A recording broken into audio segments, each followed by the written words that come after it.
So it's time for us to go and take a look at the 2018 Intel Mac Mini and see if this Mac Mini is still worth buying in 2023. Now, funny enough, this was actually one of the last Intel Macs, that were ever around, which I think is pretty interesting because a lot of people still probably like this type of Mac. So I'm not going to sit here and bash this thing. This thing came out again in 2018, which you probably already know. So it wasn't supposed to be like an M1 replacement. M1 probably wasn't even thought about at that time. It probably was. But when I look at this type of Mac Mini, I keep thinking to myself, wow, Apple needs to bring back this space gray color. It is such a nice color, and I really hope Apple ends up bringing this type of feature back because it is such a nice color and it's such a nice touch in my opinion. So if you want to pick up a Mac Mini that I would recommend buying this year, links will be down in the description. You can get it from there and you can help support the channel at the same time. Now, starting off with the outside of the Mac Mini, this thing was in its space gray color. I think you may be able to change the color of it, probably not, but this thing was completely configurable. So there wasn't just one model of this thing. It was a lot more configurable than the M1 models, so keep that in mind.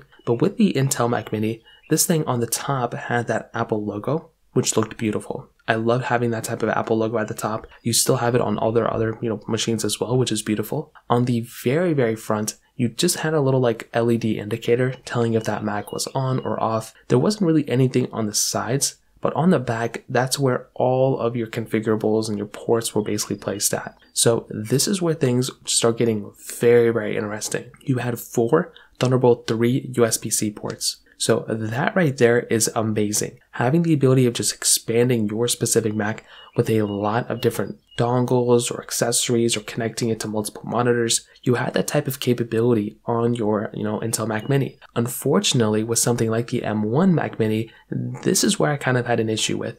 Apple removed the ability of, plugging in multiple monitors at the same time. Since then, they've, moved on from it. But that was a very annoying thing we had on the M1 Mac Minis, as perfect as those were. That was the issue I had there. With the Intel Mac Mini, these are actually the ability, you have the ability of, plugging in at least 2 different monitors, which is exactly what I needed. And I couldn't get it at that time, which is very sad. On top of that, you do get 2 USB-A ports on this Intel Mac. And you also get an HDMI port and a gigabit Ethernet or a 10 gigabit Ethernet port. That is honestly a very nice thing that we have on this type of Mac. We have the ability of configuring this thing whichever way we want to, but that is a lot of amount of ports, or that is a lot of ports to have on this type of Mac. And again, this was a Mac Mini. Since then, our M1 Mac Mini and our M2 Mac Mini, they don't really have the most amount of ports. They have a good amount of ports for sure. But man, this Intel Mac Mini from 2018 had a ton of ports at that time, which was so cool. Now, this thing doesn't come with a monitor or anything like that. So although you can save a little bit of money by getting a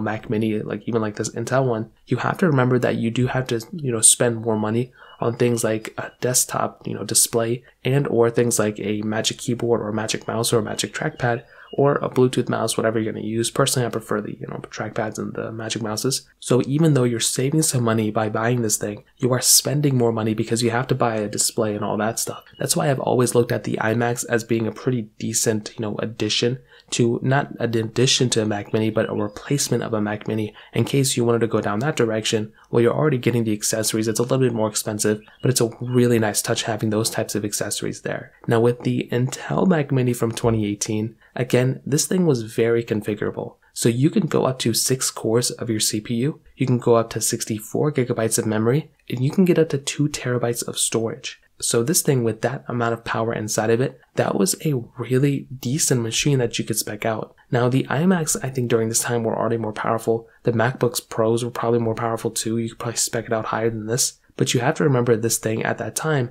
was supposed to be a decent cheap option. It wasn't supposed to be a super expensive Mac that was available. This thing was just supposed to be a Mac Mini. It was supposed to be something that you can buy fairly cheap, and that was that. Funny enough, in a lot of places that I would end up going to, around 2018 to 2019, I noticed that all the Mac Minis I saw were these types of Macs. So if I was like in a college, if I was anywhere, I would notice that, oh, like they're using these Intel Mac Minis. I wonder if there was like a deal going on or something like that. If they were just trying to get rid of these Mac Minis because they were fairly new at that time. And I've always wondered why they never brought back that space gray model. I thought it looked super nice and it almost made it seem like a Mac Mini Pro in a way. And I think this is the only time Apple's ever done it. But since then, I mean, I really like the look of this thing. But then when you actually plug this thing and power it on, I still think these Intel Mac Minis are very fast and they are still very powerful. Now depending on how you configure this thing out, of course, it's going to give you different speeds and everything. I think with a Mac Mini like this one, you're getting less cores than even the M1 Mac Mini. The M1 Mac Mini is probably going to be a little bit faster, but you have to remember that you could spec out the Intel Mac Mini up to 64 gigabytes of RAM. The M1 Mac Mini, I think the M2 Mac Mini probably up to 16 gigabytes of RAM.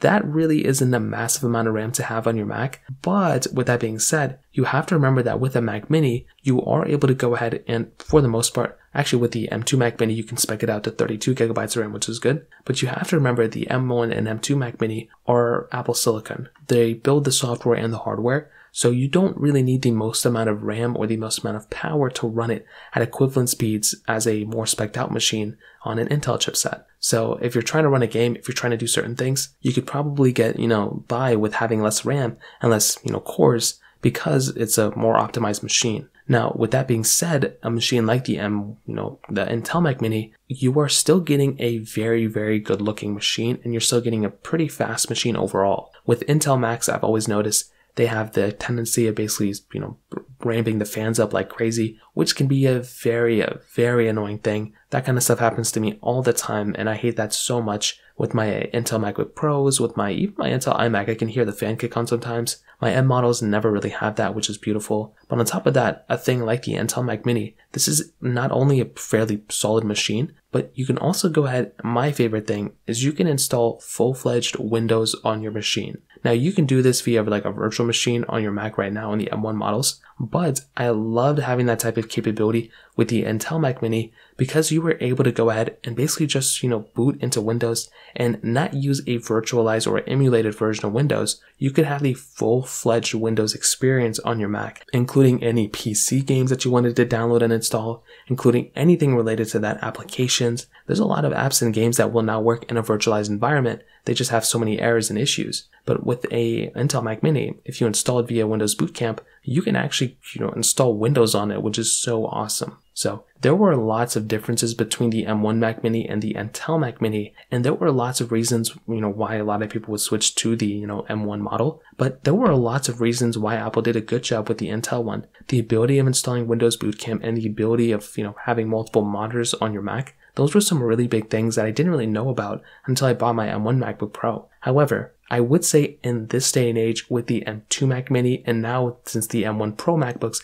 have gone down in value quite a bit, there really isn't that big of a reason to buy an Intel model anymore. Even the Windows Boot Camp thing that I mentioned, you can get by with so many different pieces of software now. I use Windows 11 on my Mac all the time via a virtualized machine and it gets the job, like it's done. It's like a pretty good, solid system I have. So you can get by with a lot. Now that the models, like the M1 models, have gone down a lot, you might as well go ahead and buy something like an M1 Pro MacBook Pro or like an M1 MacBook Pro, even an M1 MacBook Air. You might as well buy one of those machines because those are probably going to be giving you a longer, output and a longer experience and a better experience than the Intel model that you would buy. So take it as you will, but that's kind of how I see this, Intel Mac holding up. If you have any other thoughts or questions, let me know in the comment section below. Hit the like button, that would mean so much, but definitely hit that subscribe button. More importantly than everything else, I love every single one of you guys. Hopefully I'll catch you guys in the next video. Peace out till then.